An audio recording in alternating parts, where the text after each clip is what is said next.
Hello students, अब हम देखते हैं विस्थापन धारा डिस्प्लेसमेंट करंट। ठीक है, तो डिस्प्लेसमेंट करंट देखने के लिए हम क्या करते हैं, डिस्प्लेसमेंट करंट जो होती है, विस्थापन धारा होती है, वो जो हम विद्युत चुंबकीय तरंग पढ़े हैं उनके सभी गुणों को सेटिस्फाई करती है। ठीक है, जैसे ये अनुप्रस्थ तरंग को सेटिस्फाई करती है, अर्थात ये त्रिविमीय अक्ष में कार्य करने वाले स्पेस मतलब त्रिविमीय अक्ष पर वर्क करते हैं, जिसमें ये किसी भी अक्ष के अनुदिश अभिलंबवत गति करते हैं, उसको क्या कहते हैं, अनुप्रस्थ तरंग कहते हैं।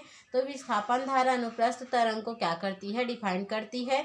दूसरा, इसमें परावर्तन और अपवर्तन का नियम पाया जाता है, अर्थात यदि ये कोई भी प्रकाश किरण किसी भी कांच पर, जैसे ये हम लोगों का वायु माध्यम है, ये कांच का अंदर का माध्यम है, तो इसमें किसी भी वायु माध्यम पर क्या होती है, प्रकाश किरण इंसिडेंट होती है, और इंसिडेंट होने के बाद जैसे ही वो इंसिडेंट होती है, यदि उसी माध्यम में रिफ्लेक्ट हो जा रही है, परावर्तित हो जा रही है, तो उसको परावर्तन की घटना कहते हैं। यदि वो प्रकाश किरण एक माध्यम से आती है और दूसरे माध्यम में आ जाती है, अर्थात वो वायु माध्यम से आई और ये कांच के माध्यम में अंदर के ओर तो क्या की, अपना गति की, और वो अभिलंबवत जो अभिलंब बिंदु है उसके या तो नज़दीक झुक जाती है या तो दूर हट जाती है, तो उसको क्या कहते हैं, हम अपवर्तन का नियम कहते हैं। तो ये दोनों नियम को ये सेटिस्फाई करता है। फिर ये क्या होते हैं, कृत्रिम होते हैं। इसका एक्सपेरिमेंट हम लैब में कर सकते हैं। तो चलो देखते हैं। इसके लिए हम विस्थापन धारा को देखने के लिए ये क्या करते हैं, समांतर प्लेट संधारित्र लेते हैं। उन समांतर प्लेट संधारित्र को एक बैटरी के प्लस सिरे से इधर को और माइनस सिरे से इस साइड को कनेक्ट कर देते हैं और उसमें एक कुंजी के लगा देते हैं। जैसे ही हम इस कुंजी के को लगाते हैं, अर्थात इस बैटरी से इसमें धारा देते हैं, तो यहाँ पर एक धारा लूप उत्पन्न होता है।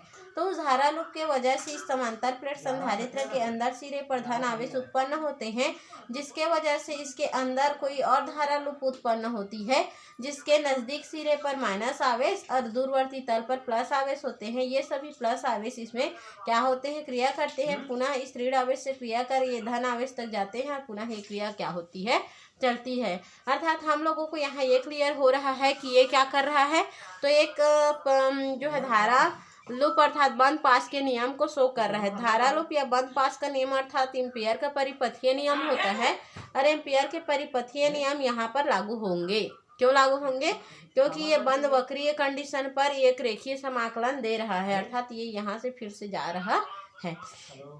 तो उस कंडीशन में ये integration of B into D L बराबर म्यू0 आई मिल जाएगा, जिसको हम लोग दे देंगे फर्स्ट इक्वेशन, जहाँ म्यू0 एक अपवर्तनांक होती है।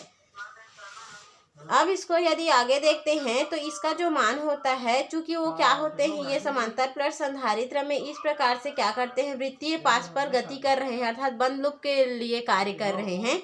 तो वो जो है वृत्त का परिधि के बराबर 2πr देता है, तो एम्पियर का परिपथीय नियम 2πr के बराबर हो जाते हैं, अर्थात यहाँ धारा क्या हो जाती है, नियत हो जाती है। तो धारा नियत होती है, तो उस कंडीशन में हमें नया इक्वेशन मिल जाता है द्वितीय लूप के लिए, x2 के लिए b इंटू डी एल का मान म्यू0 और i को हम लोग क्या मान लिए, कांस्टेंट मान लिए, तो आ जाता है ये 0।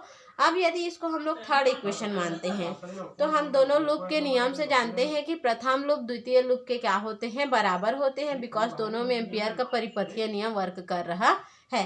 अर्थात वो integration of s1 b into D L, integration of s2 b into D L एक दूसरे के बराबर होंगे, और इसी कंडीशन को हम क्या कहते हैं, तो विस्थापन धारा का ओरिजिनल कंडीशन कहते हैं।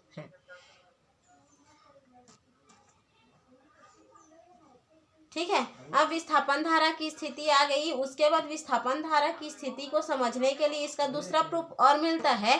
तो इसके दूसरे प्रूफ को हम समझाने के लिए देखते हैं कि ये जो विस्थापन धारा के लिए ये डी क्या शो कर रहा है। जैसे ये दो प्रत्यावर्ती धारा है, समांतर प्लेट संधारित्र है, इस समांतर प्लेट संधारित्र में यहाँ प्लस क्यू आवेश है और यहाँ माइनस क्यू आवेश है। ठीक है, और यहाँ जो धारा लूप है, तो उसके वजह से इस धारा लूप और प्लस और माइनस क्यू आवेश के वजह से जो क्या होते हैं, तो इसके विद्युत क्षेत्र के वजह से जो विद्युत फ्लक्स फाई ई का मान में परिवर्तन होते हैं, और उस परिवर्तन का एप्सिलॉन विद्युत